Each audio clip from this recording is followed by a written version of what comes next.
The soft amber glow of overhead reading lights painted shadows across the economy cabin of Flight 739. Outside the reinforced windows, darkness stretched endlessly, broken only by the occasional flash of distant lightning. Most passengers had surrendered to exhaustion, their heads tilted at uncomfortable angles against thin pillows. In seat 23C, a black woman in her early 30s slept deeply, her natural curls framing a face marked by both strength and weariness. Serena Walker had no idea that in moments, her carefully guarded past would collide with 200 lives hanging in the balance. The intercom crackled to life with an urgency that sliced through the cabin's drowsy atmosphere. The captain's voice, usually so measured and calm, carried an unmistakable tremor. "Ladies and gentlemen, this is your captain speaking. We have an urgent situation. Is there anyone on board who has experience as a fighter pilot?" The question hung in the air like a challenge to fate itself. Serena Walker had spent the last 3 years meticulously building a life where no one asked questions about her past.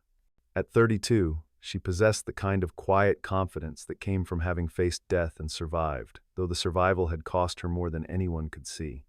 Her apartment in Seattle held no photographs from her military days, no medals displayed on walls, no hint of the 8 years she'd spent strapped into the cockpit of an F-22 Raptor, one of the most advanced fighter jets ever built. She worked now as an aerospace engineer for a civilian contractor, her days filled with spreadsheets and safety protocols rather than G-forces and combat maneuvers. The transition hadn't been her choice, not really.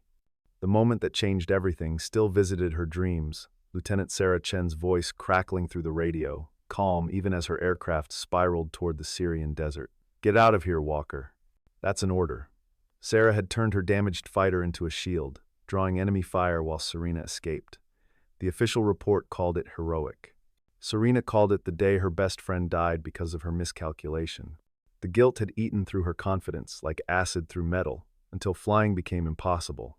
The Air Force had offered her an honorable discharge with full benefits, understanding that some wounds couldn't be seen on X-rays.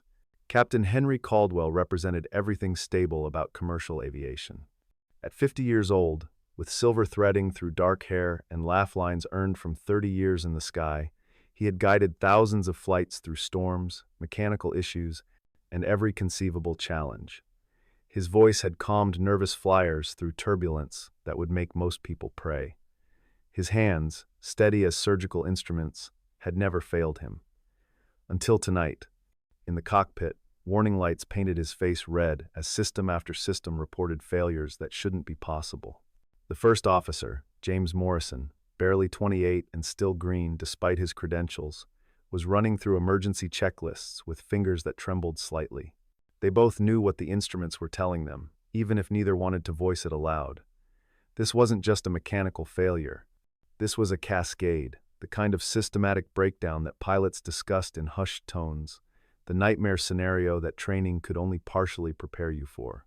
Arthur Brooks occupied first-class seat 2A like a throne, his $2,000 suit unmarred despite hours of travel.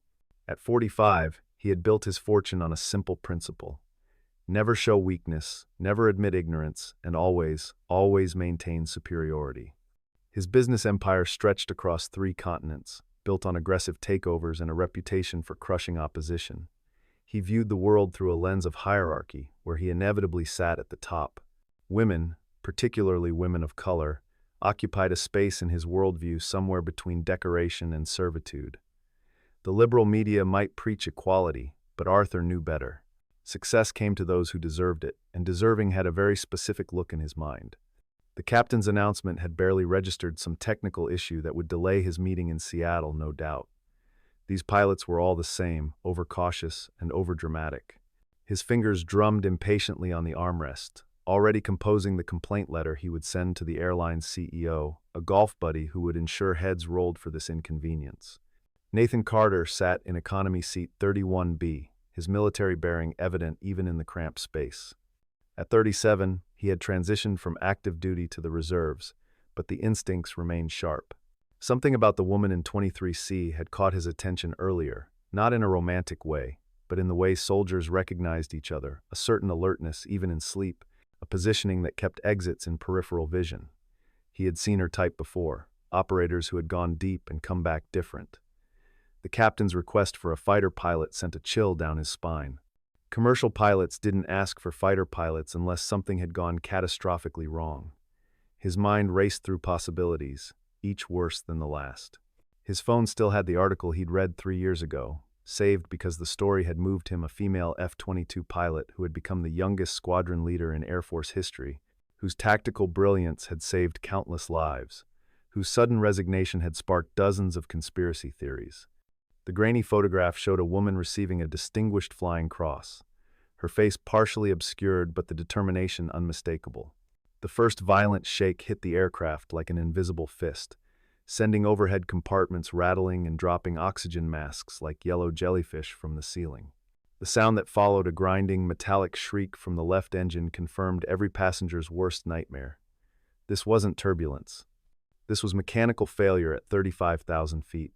The cabin lights flickered, plunging them into darkness for 3 eternal seconds before emergency lighting cast everything in a sickly yellow glow. A child's scream pierced the air, followed by adult voices raised in panic. Flight attendants, their professional calm straining at the edges, moved through the aisles, their rehearsed reassurances sounding hollow against the reality of the aircraft's violent bucking. In first class, a businessman's laptop crashed to the floor, its screen shattering. In economy, a young mother clutched her infant with white knuckles, whispering prayers in Spanish. The aircraft dropped suddenly, a sickening plunge that left stomachs floating and hearts racing. Then, just as suddenly, it leveled out, though the ominous vibration through the floor suggested this was far from over. Captain Caldwell's voice returned to the intercom, and this time there was no hiding the urgency. "Ladies and gentlemen, I need to be direct with you. We've lost our primary hydraulic systems, and our computer-assisted controls are failing. If there is anyone on board with fighter pilot experience, we desperately need your assistance." This is not a drill. The words hung in the air like a death sentence. Several passengers began to sob openly.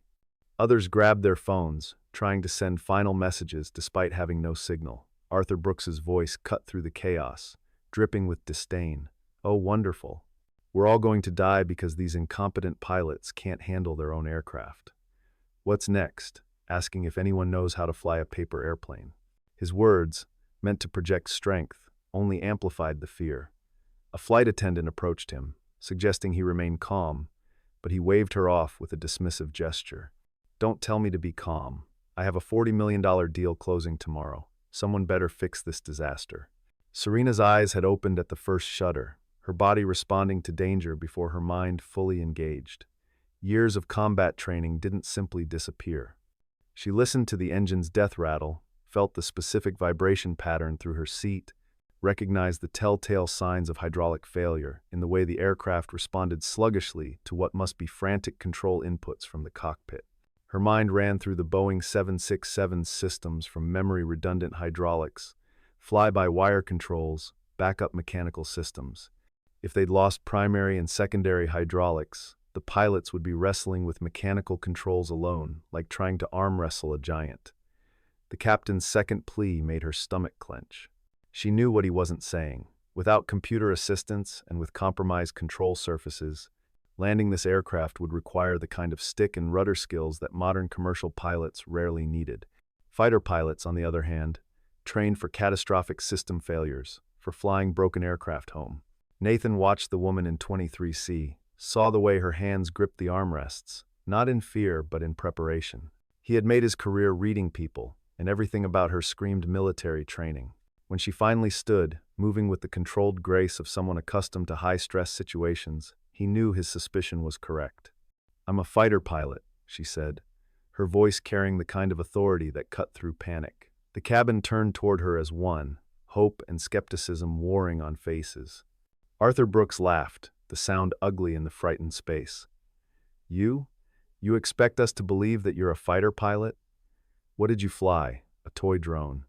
His words dripped with the kind of casual racism and sexism he'd never bothered to examine. "Sit down before you hurt yourself, sweetheart. Let the real pilots handle this." Serena turned to face him fully, and something in her eyes made him take an involuntary step back. "I flew F-22 Raptors for the United States Air Force. 8 years, 3 combat deployments, over 2,000 flight hours.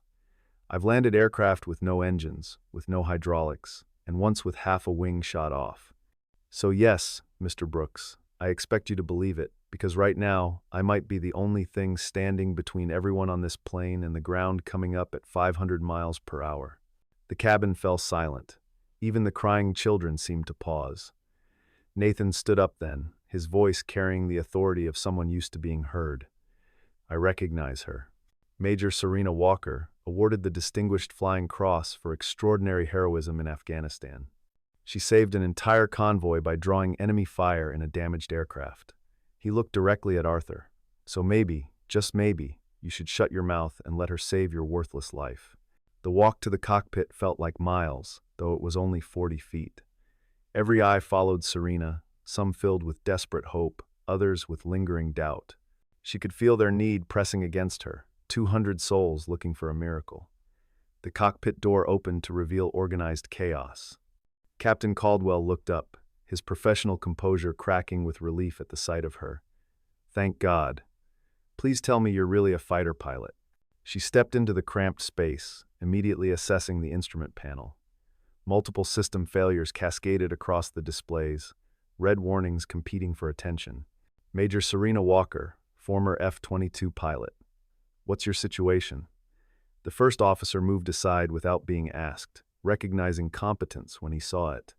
Caldwell ran through the failures rapidly. Primary hydraulics gone, secondary failing, computer assists offline, left engine completely dead, right engine operating at 60% capacity. They were flying a wounded bird on muscle memory and prayer. Serena slid into the first officer's seat, her hands moving across the unfamiliar controls with the muscle memory of someone who understood aircraft at a fundamental level. Different plane, same physics. Show me your hydraulic pressure readings, she said, already knowing what she'd find. The numbers confirmed her worst suspicions. They had maybe 20 minutes before complete hydraulic failure. After that, controlling the aircraft would become nearly impossible. We need to get this bird down fast, but controlled. The nearest airport? Caldwell pulled up the navigation display. Denver International, 150 miles. But with our current control issues, Serena cut him off. We're not making Denver. Look for military fields, anything with a long runway and crash response teams. Her fingers flew across the navigation system, pulling up alternatives. There, Buckley Air Force Base, 90 miles out.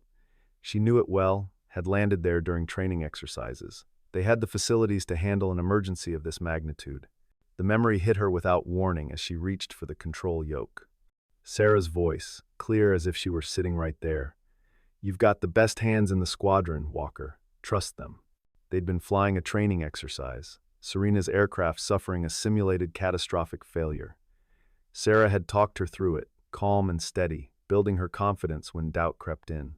Now Sarah was gone, her death a weight Serena carried every day. The child she'd heard crying earlier sobbed again, the sound carrying even into the cockpit. That child had a mother, maybe siblings, grandparents waiting at home.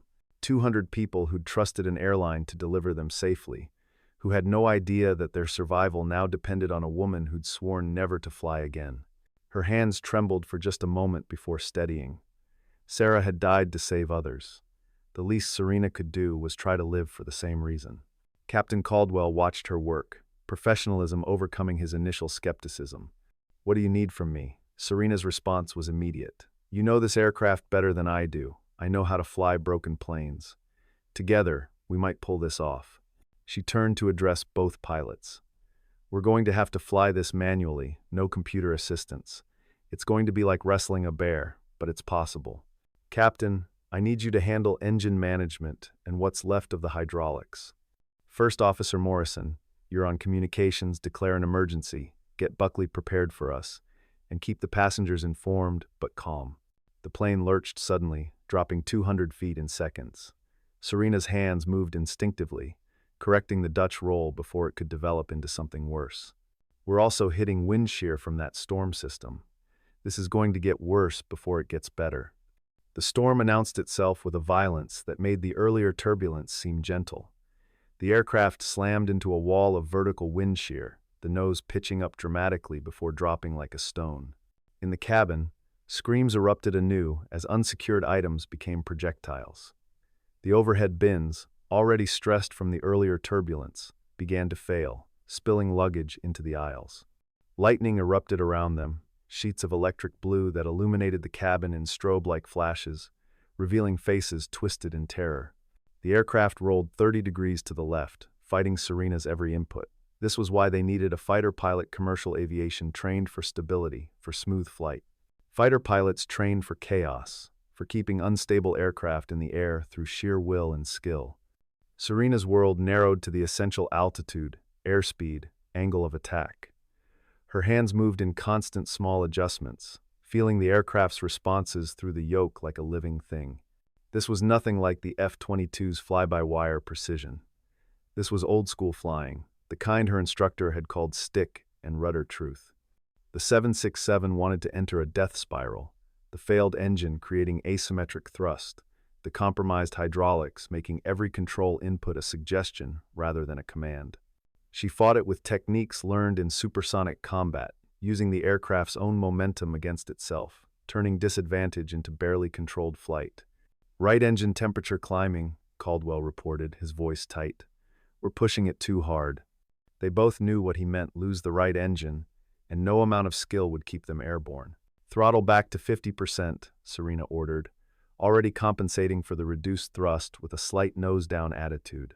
They'd trade altitude for airspeed, a dangerous game with mountains below but necessary to keep flying. The aircraft bucked again, this time a sickening yaw to the right that had them sliding sideways through the sky. Serena's left foot slammed the rudder pedal to the floor, fighting to keep the nose pointed forward. The physical effort was enormous without hydraulic assistance. It was like trying to move a building with her legs. Sweat beaded on her forehead despite the cool cockpit air. In the cabin, Nathan had taken it upon himself to help the flight attendants. He moved through the aisles with practiced calm, helping secure luggage, comforting the terrified, his military bearing providing an anchor of stability. He caught glimpses through the windows of the storm they were flying through, towering cumulus clouds lit from within by constant lightning, the kind of weather that pilots usually flew around, not through. Arthur Brooks had gone silent, his face pale beneath his tan. The reality of mortality had a way of stripping away pretense, and for perhaps the first time in his adult life, he found himself hoping someone else, someone he'd dismissed and demeaned, would be good enough to save him. He watched Nathan organizing passengers, saw the flight attendants drawing strength from his calm competence, and felt a strange sensation he couldn't quite identify. It might have been shame, though he'd spent so many years avoiding that emotion he could no longer recognize it. When the aircraft dropped again, his hands clutched the armrests hard enough to leave permanent impressions in the leather. Back in the cockpit, Serena made a decision that would have seemed insane to any commercial pilot. "We're going to use the storm," she announced, her voice cutting through the chaos. "The downdrafts are predictable if you know what to look for. We can ride them down, use them to lose altitude fast without overtaxing the remaining engine." Caldwell stared at her. That's completely against protocol." She met his eyes steadily. "Protocol assumes we have working aircraft systems. We don't. We adapt or we die." She began to explain her plan, drawn from combat flying where using weather as a tactical advantage could mean survival. They would intentionally enter the most severe downdrafts, using them as an elevator to rapidly descend, then catch the corresponding updrafts to level out. It would be violent, terrifying, and their only chance. The maneuver began with Serena deliberately steering into a massive cumulonimbus cell, the kind that showed purple on weather radar, the color that meant avoid at all costs. The aircraft immediately caught a downdraft that sent them plummeting 3,000 feet in 30 seconds. The screams from the cabin were drowned out by the sound of the aircraft itself protesting, metal groaning under stresses it was never designed for. Then, just as suddenly, they hit the updraft. Serena had positioned them perfectly, using the storm's own violence to shoot them out the bottom of the weather system at a much lower altitude. They emerged from the clouds at 15,000 feet, the lights of Colorado spreading below them like scattered diamonds. Buckley Air Force Base was visible in the distance, its runways lit up like welcome beacons. Nathan's voice rose above the chaos in the cabin, clear and commanding. "Listen to me. That pilot up there, she's not just any fighter pilot. She's Major Serena Walker. 3 years ago, she flew her damaged F-22 through Syrian airspace, with half her control surfaces gone, dodging surface-to-air missiles to protect a medical convoy. She saved 43 lives that day. He paused, making eye contact with as many passengers as possible. She was awarded the Distinguished Flying Cross, the Air Medal with Valor, and the Purple Heart. If anyone can land this plane, it's her. So buckle up tight, hold on, and trust that we're in the best hands possible. The cabin's energy shifted, fear mixing with hope. Even Arthur Brooks found himself gripping his seatbelt, no longer concerned with million-dollar deals or perceived superiority. Captain Caldwell's voice came over the intercom, steady despite everything. "Ladies and gentlemen, this is your captain. We're being flown by Major Serena Walker, one of the most decorated fighter pilots in Air Force history. We're 15 minutes from landing at Buckley Air Force Base. It's going to be rough, but we're going to make it." He clicked off, then turned to Serena. That was either brilliant or insane. She managed a tight smile. In fighter aviation, those are often the same thing. But even as she spoke, she noticed something that made her blood run cold. A new warning light, one that changed everything. "Captain, check your fuel readings." The numbers that came back were impossible, catastrophic. They were losing fuel rapidly, probably had been since the hydraulic failure. A line must have been severed, bleeding their lifeblood into the thin air. The math was simple and terrifying. At their current rate of fuel loss, they had maybe 10 minutes of powered flight. Buckley was 12 minutes away. Serena's mind raced through options, each worse than the last. They could try for a closer civilian airport, but those weren't equipped for this level of emergency. They could attempt a dead-stick landing, no engines, pure gliding, but the 767 wasn't a glider, and with compromised controls, it would be like trying to land a brick. Or they could push the remaining engine past its limits, risk catastrophic failure, but maybe make the runway. "We're not going to make Buckley," she announced, her voice cutting through any delusions. "Not with power."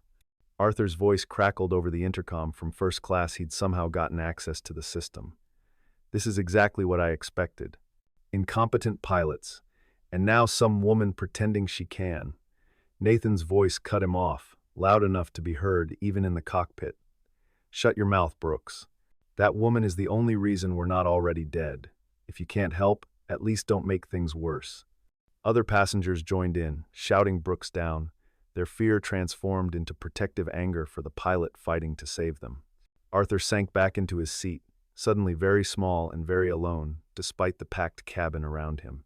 Serena made her choice. "We're going to do both, push the engine and prepare for dead stick. Captain, I need everything the right engine can give us. Redline it if you have to. We'll ride it until it fails, then glide the rest." It was asking the impossible, but Caldwell nodded, understanding. They would destroy the engine to buy distance, then attempt something that had been done successfully only a handful of times in commercial aviation history: land a full passenger jet with no power. "Morrison, update Buckley. Tell them to foam the runway and have everything ready. We get one shot at this." The first officer's voice was steady as he relayed the information, professional to the end. The right engine screamed as they pushed it beyond every safety margin, the temperature gauges climbing into the red zone and staying there. 5 minutes passed, each one stealing thousands of feet of altitude. 6 minutes, the engine began to stutter. 7 violent vibrations shook the entire aircraft. 8 a loud bang, followed by sudden, eerie silence. The engine had finally given everything it had.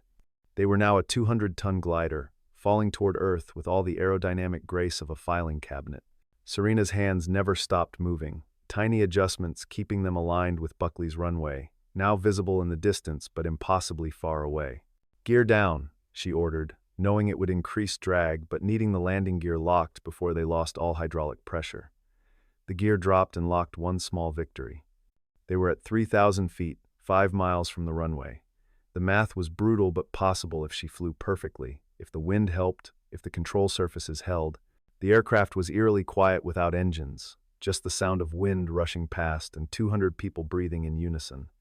Even the crying had stopped, as if everyone understood this was the moment. Serena felt a strange calm descend, the same feeling she'd had in combat when everything slowed down and became crystal clear. She could see the runway, could feel the aircraft's energy state through her hands, could calculate the exact glide path needed. At 1,000 feet, they weren't going to make it. The runway was still a half-mile away, and they were sinking too fast. Serena made a choice that would have been impossible for most pilots. She deliberately induced a forward slip, crossing the controls to present the aircraft's fuselage to the airflow, dramatically increasing drag to steepen their descent angle while maintaining forward speed. It was a maneuver from small aircraft flying, something never done in a commercial jet, the aerodynamic equivalent of a controlled fall. The aircraft shuddered and protested, but it worked. They cleared the airport fence by 20 feet, the runway rushing up to meet them. The landing was nothing like the smooth touchdowns passengers were used to. They hit hard, the impact jarring everyone despite their braced positions. The aircraft bounced once, twice, before settling onto the foam-covered runway. Without engines for reverse thrust, without hydraulics for the brakes, they were relying entirely on friction and foam to stop. Serena held the nose wheel off as long as possible, maximizing aerodynamic braking. Fire trucks raced alongside them, ready for the worst. The aircraft began to slow, but the end of the runway was approaching fast. Serena used the last of the hydraulic pressure to tap the brakes, just enough to bring them to a stop with less than 100 feet of runway remaining. For a moment, nobody moved. The silence was absolute, as if the entire aircraft was holding its breath.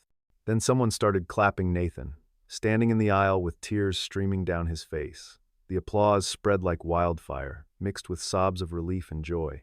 People were hugging strangers, crying, praying, laughing hysterically. The flight attendants, professional to the end despite their own tears, began evacuation procedures. As slides deployed and passengers began to exit, each one paused at the cockpit door. They couldn't see inside, but they called out their thanks. "You saved us. Thank you. God bless you. You're a hero." Serena remained in the pilot's seat, her hands still on the yoke, as if afraid to let go. Captain Caldwell placed a gentle hand on her shoulder. "Major Walker, you just did the impossible. You saved 203 souls today." She finally released the controls, her hands trembling now that the adrenaline was fading. "My friend Sarah used to say that flying was about trust, trusting your aircraft, your training, yourself. I lost that trust when I lost her." Caldwell's voice was soft. "Seems to me you found it when you needed it most." Through the cockpit window, they could see passengers on the tarmac, some kneeling to kiss the ground, others holding each other, all very much alive. Arthur Brooks was among the last to leave, his expensive suit rumpled, his face pale. He paused at the cockpit door, cleared his throat. For a moment, it seemed he might say something, an apology, perhaps, or thanks. But old habits died hard, and he simply nodded before walking away.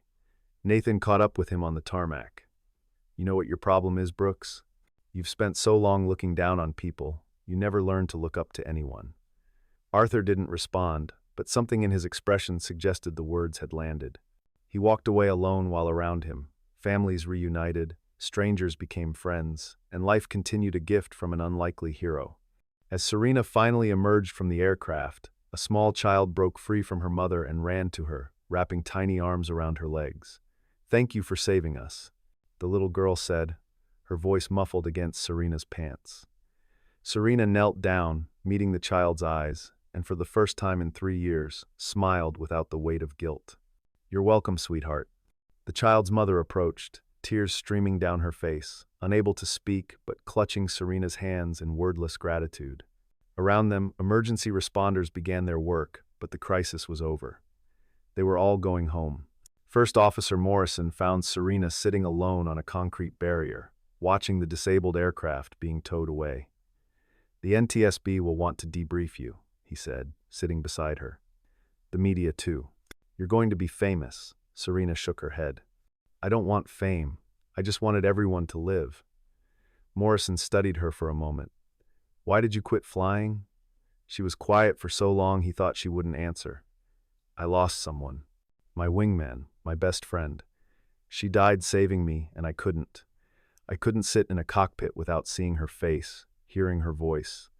Flying felt like betrayal." Morrison nodded slowly. "And now?" Serena considered the question, thinking about the terrified faces that had transformed into joy, the weight of responsibility that had felt like purpose rather than burden. "Now I think maybe Sarah wouldn't want me to stop living because she died. Maybe the best way to honor her is to keep flying, keep saving lives when I can." The media descended within hours, but true to her word, Serena declined most interviews. She gave one brief statement to the press, crediting Captain Caldwell and the crew, downplaying her own role. Any pilot would have done the same, she said, though everyone knew that wasn't true. The footage of passengers describing the landing, tears still fresh on their faces, told the real story. Nathan became an unofficial spokesman, his military bearing and first-hand account lending credibility to what seemed like an impossible tale. Major Walker didn't just save our lives, he told reporters. She showed us what real courage looks like, not the absence of fear, but action in spite of it. The investigation that followed revealed the cascade of failures, a manufacturing defect in a hydraulic line, exacerbated by unusual atmospheric pressure, creating a perfect storm of mechanical failures. The investigators called the landing miraculous, noting that the unconventional techniques used should have been impossible in a commercial aircraft. Major Walker reimagined what was possible, the lead investigator said. She treated a passenger jet like a fighter aircraft and somehow made it work. This will be taught in flight schools for decades. The airline offered Serena a position as a training captain, wanting her to teach other pilots her techniques. She politely declined, though she agreed to consult on emergency procedures. 3 weeks after the landing, Serena received a letter with no return address. Inside, Arthur Brooks' distinctive handwriting filled a single page. I have built my life on certain beliefs about superiority and success. You destroyed those beliefs in the best possible way. I was wrong about many things, but mostly, I was wrong about you. Thank you for saving my life, especially when I didn't deserve it. I'm trying to be better. There was no signature, but she didn't need one. She folded the letter carefully and placed it in a drawer, a reminder that people could change, even those who seemed irredeemable. Captain Caldwell retired 6 months later, ending his career on the highest possible note. At his retirement party, he raised a glass to Serena. In 30 years of flying, I've met many pilots, but I've only met one who could make the impossible look inevitable. Major Walker didn't just land a plane that day, she reminded all of us what humans are capable of when they refuse to give up. The room erupted in applause, but Serena had already slipped out, uncomfortable with praise. She stood on the balcony, looking up at planes crossing the night sky, their lights blinking like stars. A year later, Serena stood in front of a different aircraft, a small Cessna at a flight school where she'd begun teaching on weekends. Her student, a young black woman named Jasmine, looked nervous. I heard about what you did, Jasmine said. The landing that saved all those people. Weren't you terrified? Serena considered the question, remembering the fear, the doubt, the weight of responsibility. Being scared doesn't mean you can't fly, she said finally. It just means you're human. The trick is to fly anyway. As Jasmine climbed into the cockpit, eager and determined, Serena saw something of herself, not the broken pilot who'd quit, but the one who'd discovered that sometimes the only way through grief is to keep moving forward. The documentary aired 2 years after the landing, despite Serena's reluctance to participate. The filmmakers had interviewed all 203 passengers and crew, creating a mosaic of perspectives that captured not just the technical achievement but the human story. Arthur Brooks appeared, his segment surprising everyone. I've spent my life believing in a certain order, a hierarchy based on things that don't matter, he said, looking directly at the camera. That day, a black woman I'd dismissed without thought saved my life with skills I could never possess. It's taken me 2 years to fully understand what that means, to recognize my own prejudices. I'm not proud of who I was that day, but I'm trying to be better. Major Walker gave me a second chance at life. The least I can do is try to deserve it. Sarah Chen's parents reached out after seeing the documentary. They wanted to meet the woman their daughter had died saving. The meeting was tearful but healing. Sarah wrote about you, her mother said, pulling out letters. She said you were the best pilot she'd ever known, but more than that, the best friend. She would be so proud that you're still flying, still saving lives. They gave Serena a photograph Sarah in her flight suit, grinning beside her F-22, sunlight catching her face. For the first time, Serena could look at it without the crushing weight of guilt. Sarah's sacrifice hadn't been about her failure, it had been about love. The kind of love that puts another's life above your own. 5 years after the landing, Serena accepted a position as a test pilot for a new generation of autonomous emergency systems, designed to help commercial aircraft handle catastrophic failures. Her experience bridging military and civilian aviation made her uniquely qualified. The first successful test of the system, which could have saved dozens of crashes throughout history, bore a dedication she'd insisted on. In memory of Lieutenant Sarah Chen, who taught us that the greatest act of flying is knowing when to protect others. The system would go on to prevent 17 potential crashes in its first decade of operation. The 10-year anniversary brought everyone together. The airline arranged a reunion for all passengers and crew from Flight 739. In a hotel ballroom in Denver, 200 people gathered, their lives forever connected by shared survival. Children who'd been infants on the flight ran around, alive because of 30 minutes of impossible flying. Couples who'd met in the aftermath, bonded by trauma, transformed into connection, held hands. Nathan had started a veterans organization focused on translating military skills to civilian crisis management, inspired by what he'd witnessed. Even Arthur Brooks attended, a changed man who'd sold his company and started a foundation promoting diversity in aviation. Serena stood before them, uncomfortable as always with attention, but understanding her role in their story. 10 years ago, we all faced the impossible. Every one of you showed courage that day. You trusted a stranger with your lives, supported each other through terror, and came out the other side together.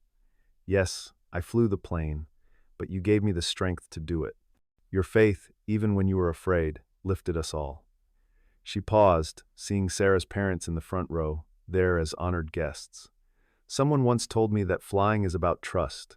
That day, we all learned to trust in each other, in hope, in the possibility of miracles. Thank you for teaching me that lesson. As the evening wound down, Serena stepped outside, needing air. The Denver sky was clear, stars visible despite the city lights. A hand touched her shoulder, Captain Caldwell, aged but still sharp. "Any regrets?" he asked. She thought about the question, about the path that had led from tragedy through trauma to this moment. "No," she said finally. "Every choice led here. Sarah's death, my guilt, leaving the Air Force, being on that plane, it all led to saving those lives. Maybe that was always the point." Above them, a plane's lights blinked across the sky, carrying strangers toward destinations unknown, guided by pilots they'd never meet but would trust with their lives. In Seattle, Serena's apartment had changed.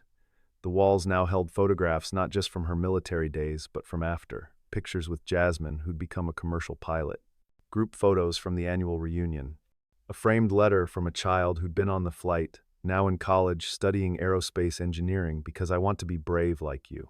The Distinguished Flying Cross sat in a shadow box, no longer hidden but displayed with pride. Beside it, a new edition, the Medal of Freedom, presented by the President for extraordinary heroism and skill in preserving civilian lives. But the most important addition was simple. A small model of a Boeing 767 with 203 tiny figures beside it, a gift from the passengers with a plaque reading, "To Major Serena Walker, you gave us tomorrow. The nightmares had stopped years ago, replaced by different dreams." Sometimes Sarah visited, not in anguish, but in peace. "You did good, Walker," she'd say, that familiar grin unchanged. "Keep flying." And Serena did, not in combat or crisis, but in teaching, in testing, in showing others that the sky belonged to everyone brave enough to reach for it. She'd learned that heroes aren't people without fear, they're people who act despite it. That courage isn't the absence of doubt, but the decision to continue when everything seems lost. And that sometimes the greatest act of healing is using your pain to prevent others' suffering. On quiet evenings, Serena would stand on her balcony, watching planes trace paths across the darkening sky. Each one carried stories, dreams, fears, and hopes. Each pilot bore the responsibility she'd carried that night, mostly without incident, occasionally with challenges that required skill and nerve. She'd sometimes receive messages from pilots who'd used techniques she'd developed, who'd saved lives because of procedures born from that impossible landing. The ripples of that single flight spread outward, touching lives in ways she'd never fully know. The call came on a Tuesday. Would she consider returning to active duty, not as a fighter pilot, but as an instructor at the Air Force Academy? They wanted her to teach emergency procedures, to share the mindset that had saved Flight 739. It would mean leaving Seattle, returning to a world she'd fled, confronting memories both bitter and sweet. She thought about Sarah, about Captain Caldwell's steady faith, about 203 people who'd trusted her with their lives. The decision, when it came, felt like completion of a circle started long ago. "Yes," she said simply. "I'll come home." The first day at the academy, facing a room full of cadets barely out of their teens, Serena felt the weight of responsibility differently than before. These young men and women would one day hold lives in their hands, would face moments when training met chaos, and character would be all that stood between success and catastrophe. "Flying," she began, her voice carrying the authority of someone who'd been tested and survived, "isn't about being fearless. It's about being afraid and flying anyway. It's about trust in your aircraft, your training, your fellow pilots, and yourself. Today, we're going to talk about the impossible and how to make it possible." As she spoke, she saw their eyes light up with the same passion she'd once felt, the same drive that had carried her through combat and crisis. Some would become fighter pilots, others would fly commercial aircraft, but all would carry forward the lessons born from tragedy and triumph. In their eager faces, she saw the future of aviation diverse, determined, and unafraid to challenge what others called impossible. The ghost of guilt that had haunted her for so long finally dissipated completely, replaced by purpose. Sarah hadn't died so Serena could stop living. She died as she'd lived, protecting others, believing in something greater than herself. Years would pass. The story of Flight 739 would become aviation legend, studied in flight schools and military academies worldwide. Serena Walker would become a name whispered with reverence in pilot-ready rooms, a standard of excellence and courage that transcended race, gender, or background. But for Serena herself, the legacy that mattered most was simpler. She'd been tested at the intersection of skill and character, and she'd chosen to act. In that choice, she'd found redemption not just for herself, but proof that ordinary people could do extraordinary things when called upon. On the 15th anniversary of the landing, a statue was unveiled at Buckley Air Force Base, not of Serena alone, but of hands on a control yoke, representing all pilots who'd faced the impossible. The inscription read, "In memory of those who flew beyond fear, and in honor of those still flying." Serena stood in the crowd, anonymous by choice, watching families of passengers from Flight 739 gather to remember. Children had become adults, adults had become grandparents, all because of 30 minutes when the impossible became possible. As the sun set behind the statue, casting long shadows across the base, a formation of F-22s passed overhead, their engines singing the song she knew so well. One peeled off from the formation the missing man maneuver, honoring fallen pilots. Serena raised her hand in salute, not to the planes but to Sarah, to Captain Caldwell who'd passed the previous year, to all who'd trusted when trust seemed foolish. That evening, alone in her hotel room, Serena pulled out a worn notebook, her flight log from that day, preserved all these years. The entries were technical, precise, recording altitudes and decisions in the clinical language of aviation. But on the last page, she'd written something different after everyone was safe. "Today I learned that redemption isn't about erasing the past, but about choosing the future. Sarah, I hope I made you proud. To the 203 souls who trusted me, thank you for helping me find my way back to the sky." She closed the notebook, placed it back in her bag, and prepared for tomorrow's flight back to the academy, where young pilots waited to learn that courage wasn't the absence of fear, but action in its presence. The letter arrived without warning, handed to her by a cadet after class. The return address was Syria, a place she'd never thought to hear from again. Inside, a photograph, a group of children at a school, smiling, holding a banner written in Arabic and English. "Thank you, Major Walker." The accompanying letter explained that these were grandchildren of the convoy she'd saved all those years ago, the mission where Sarah had died.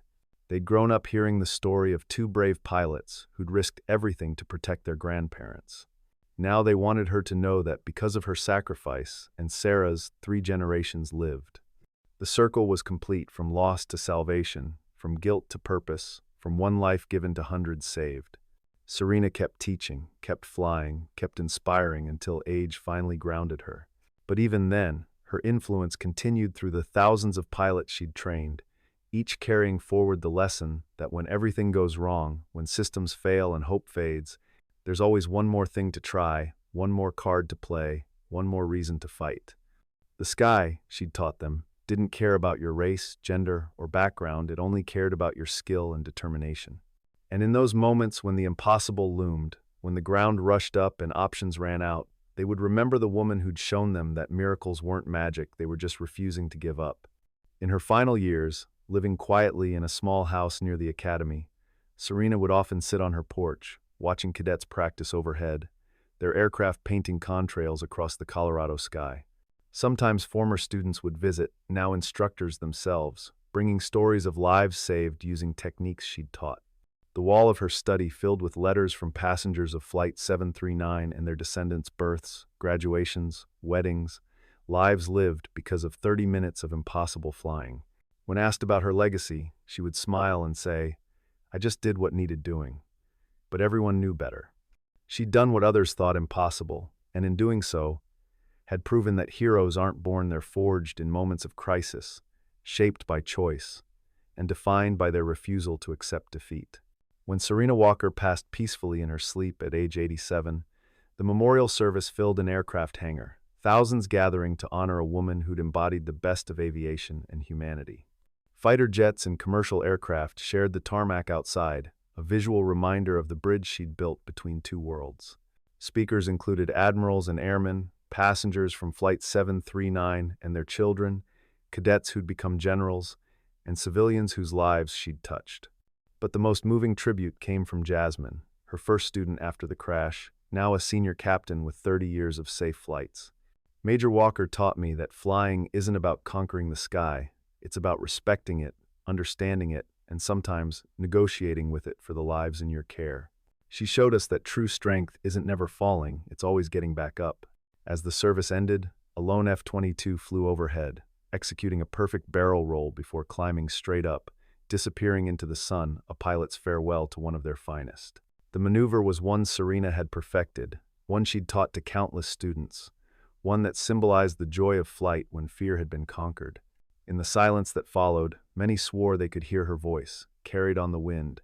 Trust your training, trust each other, and never stop flying. The legacy of Flight 739 lived on, not in monuments or medals, but in every pilot who chose courage over fear, every passenger who trusted despite uncertainty, and every life saved because someone refused to give up when everything seemed lost.